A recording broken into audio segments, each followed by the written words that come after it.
तो आज का अपना टॉपिक है वर्ण विचार। आज का टॉपिक वर्ण विचार, वर्ण परिचय भी कह सकते हैं इसको। तो वर्ण विचार में हमारा पहला है वर्ण। पहला टॉपिक है वर्ण। वर्ण क्या होते हैं? वर्ण होते हैं भाषा की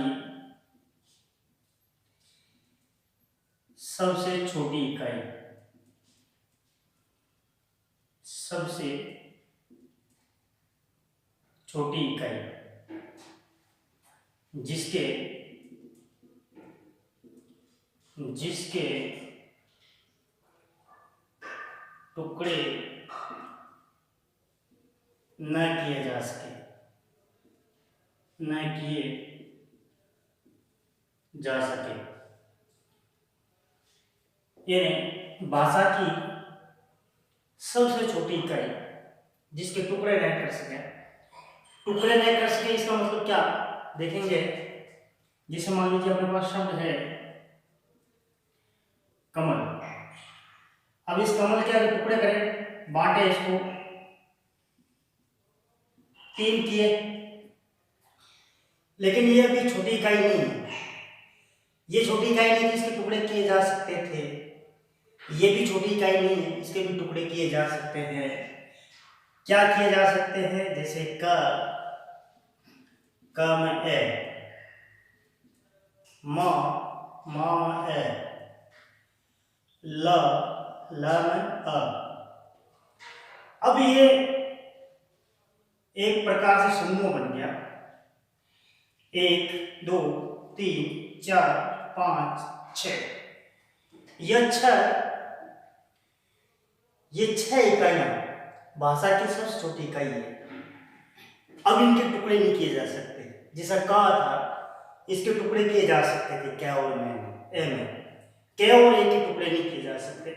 तो ये जो कमल शब्द के जो छह टुकड़े किए, इसके बाद अगर टुकड़े होते नहीं है तो ये शब्द क्या है? ये शब्द क्या कहलाएंगे? वर्ण कहलाएंगे। वर्ण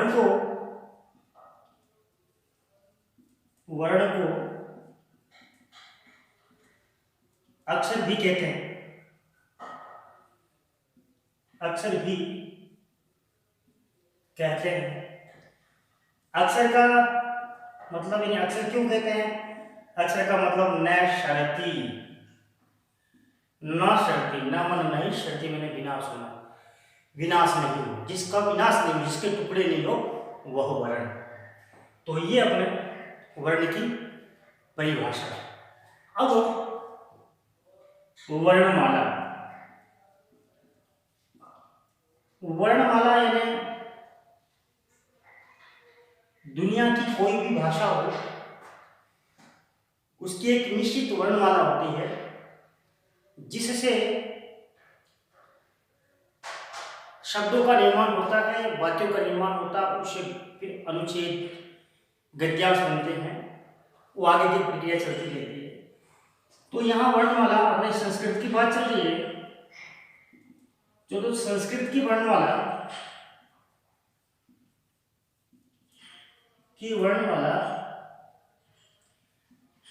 पाणिनि ने अष्टाध्यायी में माहेश्वर सूत्र के माध्यम से, माहेश्वर सूत्र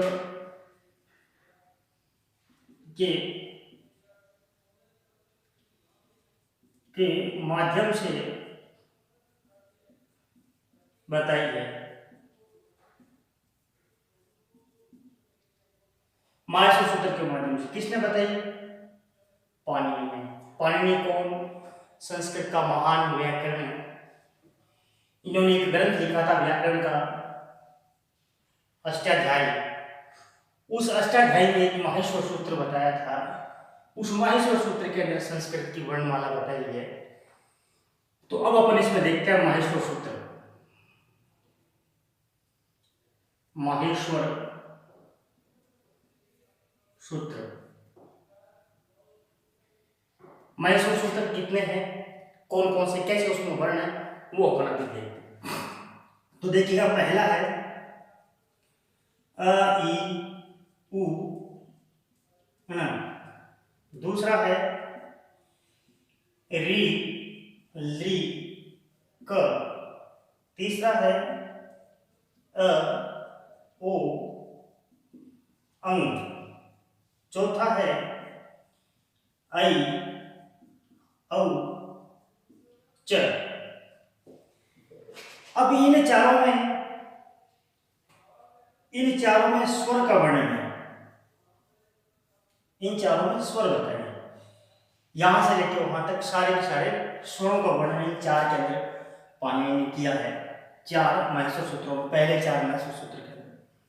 उसके बाद पांचवा है ह य व र ट। छठा है ल अण। सातवां है अण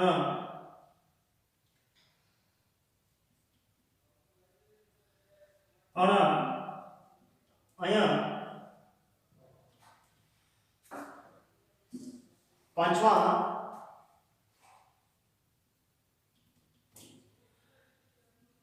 अण अणम नम। ये पांच, सातवां। आठवां है झ भ अय। नौवां है घ ढ ध श। दसवां है ज ब ग ड द श। 11वां है ख फ छ ठ थ च ट त प। 12वां है क प य। 13वां है श श स र। और 14वां है ह ल।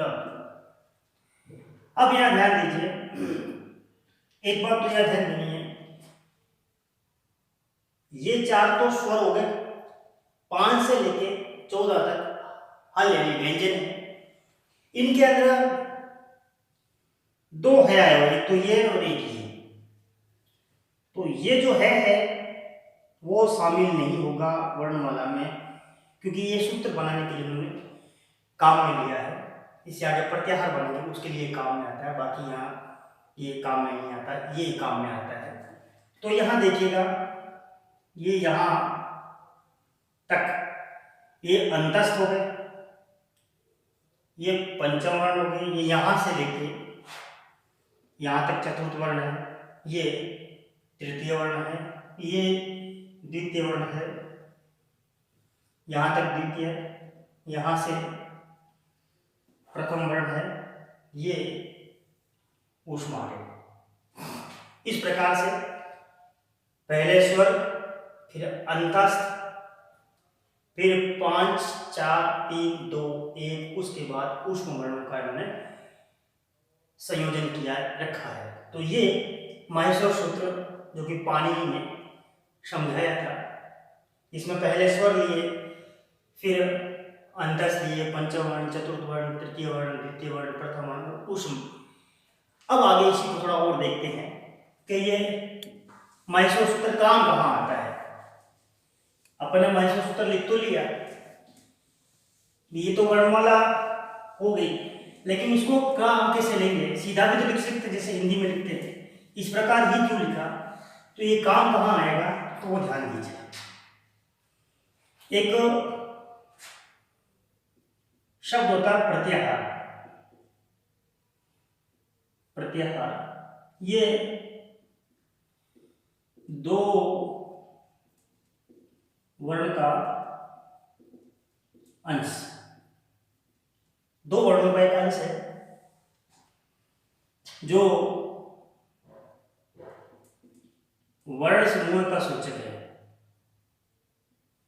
वर्ण समूह का सूचक, वर्ण किसके? माहेश्वर सूत्र के वर्ण, यानी दो वर्णों का एक अंश होता है जो कि किन्हीं वर्णों का सूचक होता है। किस वर्णों का सूचक होता है? माहेश्वर सूत्र के वर्णों का, वो एक प्रत्याहार कहते हैं। प्रत्याहार मतलब छोटा वर्ण। अब प्रत्याहार के वर्ण, प्रतिहार के या प्रतिहार में वर्ण,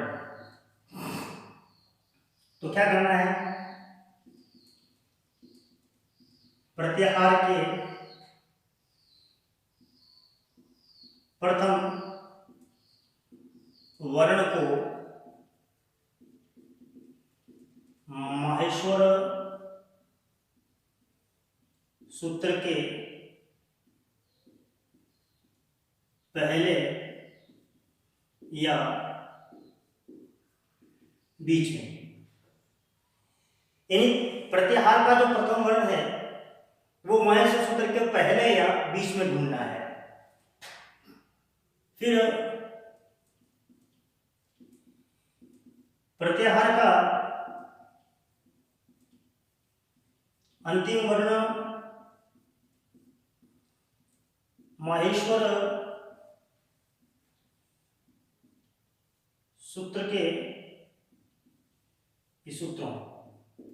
सूत्रों के अंत में ढूंढना है। अब उस प्रत्याहार जो दिया हुआ उसका प्रथम वर्ण आप माहेश्वर सूत्र के सूत्रों के पहले या बीच में ढूंढ लीजिए। फिर प्रत्याहार का जो अंतिम वर्ण है वो माहेश्वर सूत्रों के अंत में आपको ढूंढना है। ये एक फॉर्मूला, एक तरीका आपने को अपनाना है उस प्रत्याहार को ढूंढने के लिए। जैसे मान लीजिए एक अच प्रत्याहार है, अच प्रत्याहार है। अब अच प्रत्याहार में प्रत्याहार का पहला वर्ण माहेश्वर सूत्रों को पहले या बीच में ढूंढना, तो अपने ढूंढा तो पहले माहेश्वर सूत्र के शुरू के अंदर ही पड़ा है ये शुरू वाला वर्ण। उसके बाद च, ये माहेश्वर सूत्रों के अंत में ढूंढना है, तो 4 नंबर सूत्र के अंत में च पड़ा हुआ है, आई औ च, तो वहां तक के सारे वर्ण अपने को लिख लेना है। तो 4 सूत्रों में है तो वहां तक के वर्ण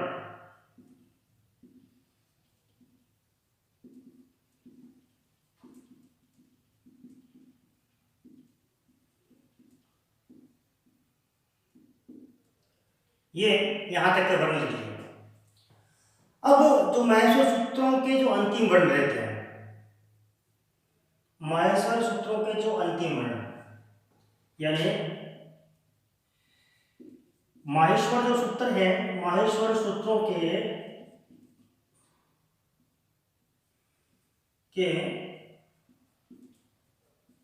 अंतिम वर्ण किसी प्रक्रिया में शामिल नहीं होते।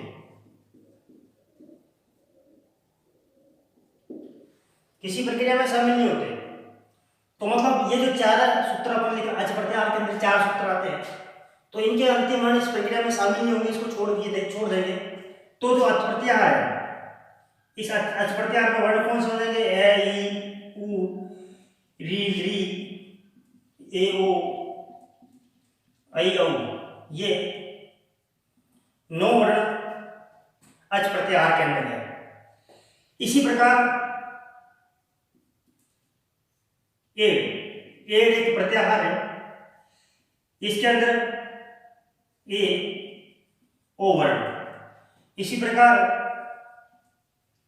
चर एक प्रत्याहार है, इसके अंदर सारे प्रथम वर्ण, सारे प्रथम वर्ण जैसे च, ट, त, क, प, श, स, ये वर्ण इस प्रत्याहार के अंदर आते हैं, यानी प्रथम वर्ण और तीनों सकार, ये चार प्रत्याहार हैं। तो इस प्रकार से प्रत्याहार बनते हैं। संस्कृत के अंदर जो प्रत्याहार है, संस्कृत में जो प्रत्याहार है वो टोटल 42 प्रत्याहार है। अब प्रत्याहार कहां काम में आते हैं? प्रत्याहार का प्रयोग, ये प्रत्याहार कहां काम आते हैं? जैसे मान लीजिए यण संधि है, यण संधि का सूत्र है इको यानी ची। इसका अर्थ होता है इक का यण बनता है। अब ये इक क्या है? इक प्रत्याहार है। यण क्या है? ये भी एक प्रत्याहार है। अब इक प्रत्याहार में कौन से वर्ण होते हैं? ई, उ, री, ली। और यण में कौन से होते हैं? यण प्रत्याहार में य, व, र, ल। तो एक तो हम यण संधि में पढ़ना कि ई का य बनता है, उ का व बनता है, री का लय बनता है, री का लय बनता है। लेकिन सीधे पढ़ लीजिए ई को य बना है, तो ये उस लंबी प्रक्रिया को छोटा करना, शॉर्ट करना, प्रत्याहार वहां काम में आते हैं। तो ये संस्कृत की वर्णमाला में माहेश्वर सूत्र, उन सूत्रों से प्रत्याहार और प्रत्याहार किस काम में आते हैं, और माहेश्वर सूत्र भी प्रत्याहार बनाने में काम आते हैं, और प्रत्याहार आगे की प्रक्रिया के अंदर काम आते हैं सूत्रों को सोल्व करने के लिए। अब अपन चलते हैं अपनी पूरी बात पे। ये संस्कृत की वर्णमाला। अब वर्णमाला में जो वर्ण है उसके प्रकार,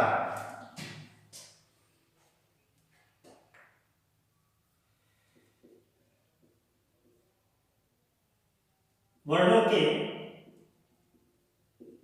प्रकार या भेद कह सकते हैं अपन।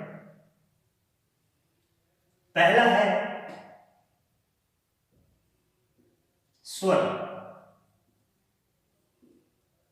स्वर यानी जिनका उच्चारण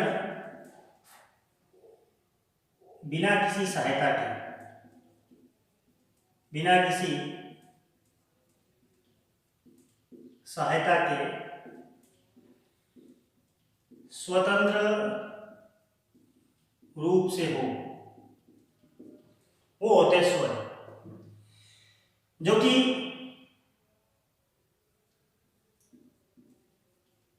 अच प्रत्याहार है, जो कि क्या है? अच प्रत्याहार। ठीक है, इसलिए स्वर को संस्कृत में अच कहते हैं। अब जो अच है, अच को स्वर क्यों कहते हैं? क्योंकि कि बिना किसी सहायता के स्वतंत्र रूप से उच्चारित होते हैं। जो बिना किसी सहायता के स्वतंत्र रूप से उच्चारित हो वो स्वर कहलाते हैं। अब इनकी संख्या, ये जो स्वर है यानी स्वरों की संख्या, स्वरों की संख्या 3 भाग बनेंगे इसके। पहला है माहेश्वर सूत्रानुसार, माहेश्वर सूत्र के अनुसार, माहेश्वर सूत्र के अनुसार ए, ई, उ, री, ली, ए, ऐ, ओ, ऐ, औ, ये 9, जिसे अच प्रत्याहार के अंदर डाला गया है। अब इस माहेश्वर सूत्र के अंदर 9 स्वर बताए गए हैं, जिसके अंदर ये शुरू के 5 ये मूल कहलाते हैं, मूल स्वर। बाद के 5 ये बाद के, ये 5 यानी 4 ये संयुक्त संयुक्त स्वर कहलाते हैं। यानी महसूर सूत्र में जो 9 स्वर बताए गए उनमें शुरू के जो 5 हैं वो मूल स्वर और बाद के 4 संयुक्त स्वर कहलाते हैं। संयुक्त स्वर क्यों कहलाते हैं? क्योंकि ये आ प्लस ई से बनता है, ये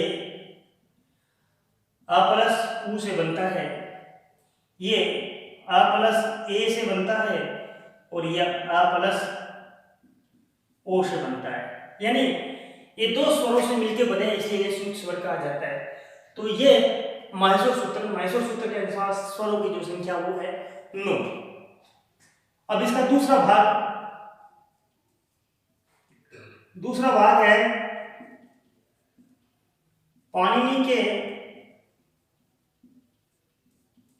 असेचवो सूत्रानुसार। पाणिनि ने एक सूत्र दिया था असेचवो। इस असेचवो सूत्र के अनुसार उन्होंने क्या कहा कि ये तो संयुक्त है, क्या इनके भी संयुक्त करने के बाद स्वर बनते हैं क्या? तो उन्हें असेचवो का मतलब इन चारों का, तो ए का आ,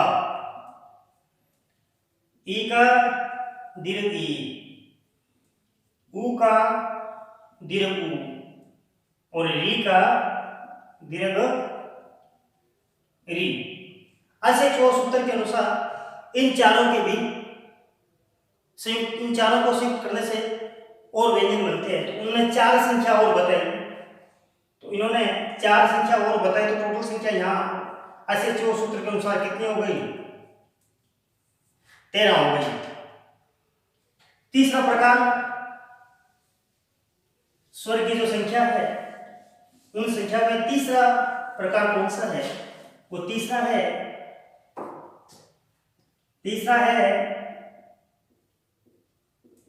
मात्रा के आधार पर।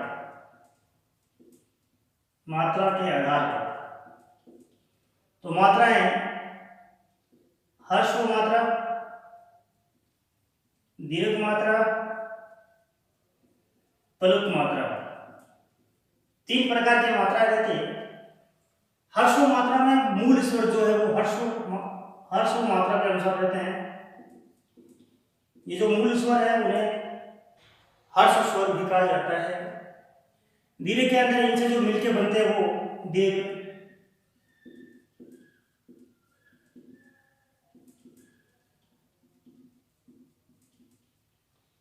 ये दीर्घ स्वर।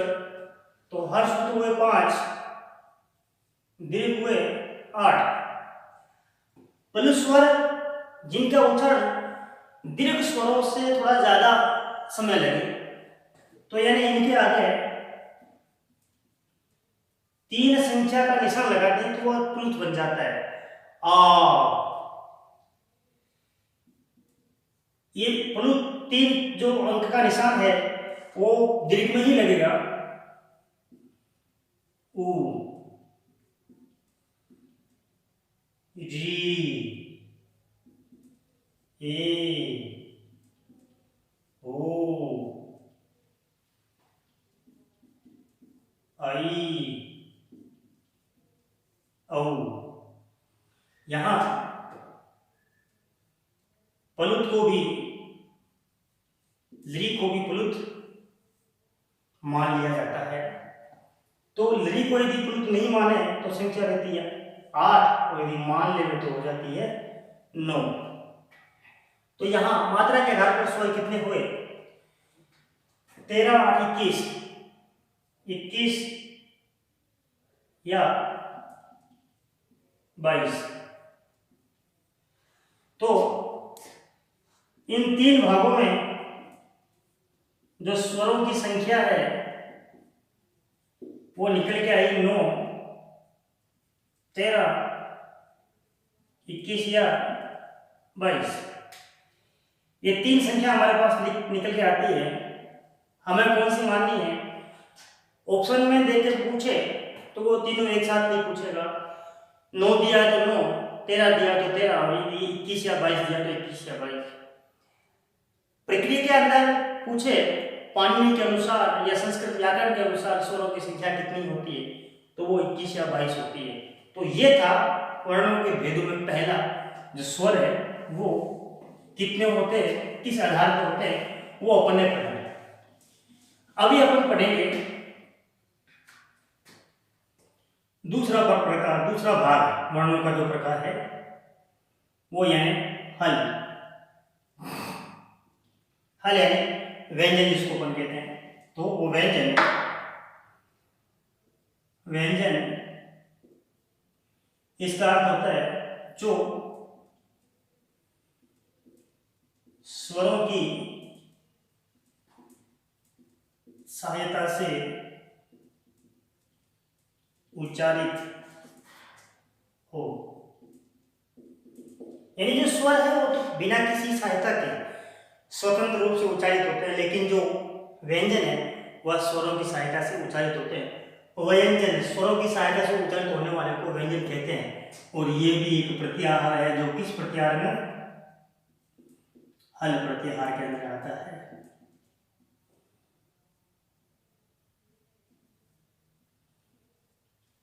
हल प्रत्याहार मास्टर सूत्र का 5वें सूत्र से लेकर 14वें सूत्र तक जितने भी है वो सब हल प्रत्याहार है। फिर अब इसमें भी भाग बनेंगे। जो भाग बनेंगे, पहला भाग बनता है इसमें स्पर्श जिसको कहते हैं। स्पर्श में वर्ग होते हैं, क वर्ग, च वर्ग, ट वर्ग, त वर्ग, प वर्ग। ये स्पर्श कहलाते हैं। क्यों कहलाता है कि इनका उच्चारण करते समय जीभ हमारे मुख के किसी न किसी स्थान को स्पर्श करती है। ये वर्गीय व्यंजन है। वर्गीय व्यंजन क्यों है? क्योंकि ये वर्ग के अंदर विभाजित है, 5 वर्गों के अंदर विभाजित है। इनकी जो संख्या रहती है तो 5 वर्गों में है तो संख्या होगी 25। उसके बाद इसका दूसरा भाग वो है अंतस्थ, य व र ल। ये अंतस्थ, इनको अर्धस्वर कहते हैं। ये व्यंजन भी होते हैं और स्वर भी होते हैं। इनकी संख्या 4 होती है। अंतस्थ इसलिए कहते हैं क्योंकि महेश्वर सूत्र के अंदर ये स्वर और व्यंजन के बीच में है। यानी 5वां सूत्र आता है, पहले 4 सूत्र स्वर के हैं, बाद के सूत्र 6 से लेकर 14 सूत्र व्यंजनों के। तो व्यंजन और स्वर के बीच में इसलिए इनको कहा अंतस्थ। अर्धस्वर इसलिए कहते हैं क्योंकि ये स्वर से बने हुए, ई से ये बनता है, ऊ से वह बनता है, री से रे बनता है, ली से ले बनता है, इसलिए अर्धस्वर कहते हैं। व्यंजन तो है ही, स्वर के अंदर भी गिने जाते हैं। क्यों गिने जाते हैं? क्योंकि ये इनसे बने हुए थे। तीसरा प्रकार इसका है ऊष्म, श, श, स। ये ऊष्म कहलाते हैं। इनकी संख्या रहती है 4। ये ऊष्म क्यों कहलाते हैं? एक है वो है श, श, श। ये ऊष्म क्यों कहलाते हैं? क्योंकि ऊष्म, इनका उच्चारण करते समय हमारे मुंह से गर्म हवा निकलती है, इसलिए इनको ऊष्म कहते हैं। तो इनकी अब व्यंजन की संख्या कितनी हुई? व्यंजन की संख्या हुई हमारे पास 33। अब वर्णों का तीसरा भाग वो है अयोगवाह। अयोगवाह यानी जो ना ही तो व्यंजन में, ना ही तो व्यंजन और ना ही स्वर, यानी जो ना ही तो स्वरों में गिने जाते हैं ना ही व्यंजन के अंदर गिने जाते हैं, उन्हें कहते हैं अयोगवाह। अयोगवाह कितने हैं? वो है अनुस्वार,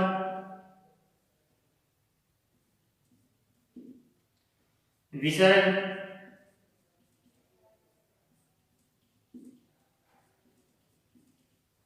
जीवा मूल्य, जीवामूल्य यानी दो वर्ण का और ख के आगे अर्ध विसर्ग का निशान हो। अर्ध विसर्ग यानी विसर्ग ऐसा होता है, यहाँ से काट देंगे, इनको जोड़ेंगे तो अर्ध विसर्ग का निशान है। उपदमानीय, इसमें भी दो वर्ण रहते हैं प और फ, इनके आगे अर्ध विसर्ग का निशान, यानी का ख के आगे अर्ध विसर्ग का निशान है तो जीवामूल्य, प फ के आगे अर्ध विसर्ग का निशान है तो उपदमानीय। ये जो बिंदियां जिसे अपन विसर्ग कहते हैं, ऊपर जो बिंदी लगती है, बिंदु लगता है, वो अनुस्वार होता है। तो इस प्रकार अयोग वहा की जो संख्या है वो है 4। तो यहाँ तक अपन ने स्वर, व्यंजन, अयोग वहा ये वर्णों के प्रकार में पढ़े। अब आगे और पढ़ते हैं अपन।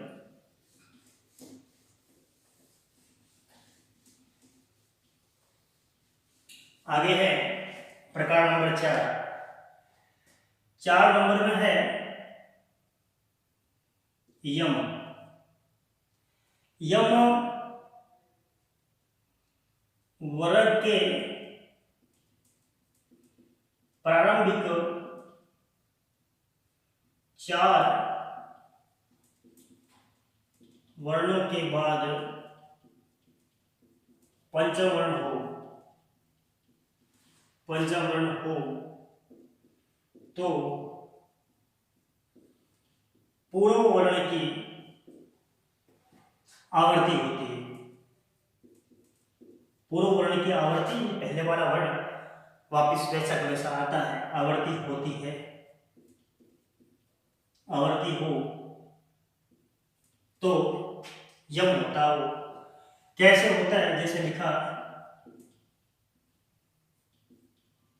अगले, तो ध्यान दीजिए, यहां ये तीसरा वर्ण, ये पंचम वर्ण, यानी वर्ग के प्रारंभिक 4 वर्णों के बाद, प्रारंभिक 4 1 2 3 है, उसके बाद पंचम वर्ण, उनके बीच में पूर्व वर्ण की आवर्ती है तो ये क्या है, ये जो है वो क्या है, यम। तो ये जो यम की संख्या है,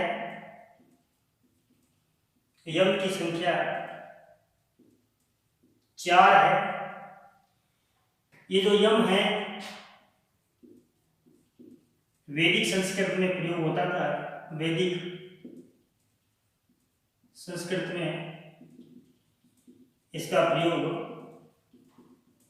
होता था, अब इसका प्रयोग नहीं होता, लेकिन वर्ण माने जाते हैं। 5वां प्रकार है दुव्वा स्पृष्ट। ये ले का रूप है। जैसे अपन अभी काल, काल, अकाल, अकाल, थाली, थाली, अली, ये एक वर्ण, इसकी संख्या 1 है। ये भी वैदिक संस्कृत में प्रयोग किया जाता था। वैदिक संस्कृत में इसका प्रयोग होता था। तो ये वर्णों के भेद 5 प्रकार के हैं। यहां प्रश्न उठता है, संस्कृत में वर्णों की संख्या कितनी है, वो है स्वर, व्यंजन, यम, दुव्वा स्पृष्ट, व्यंजन 21 या 22,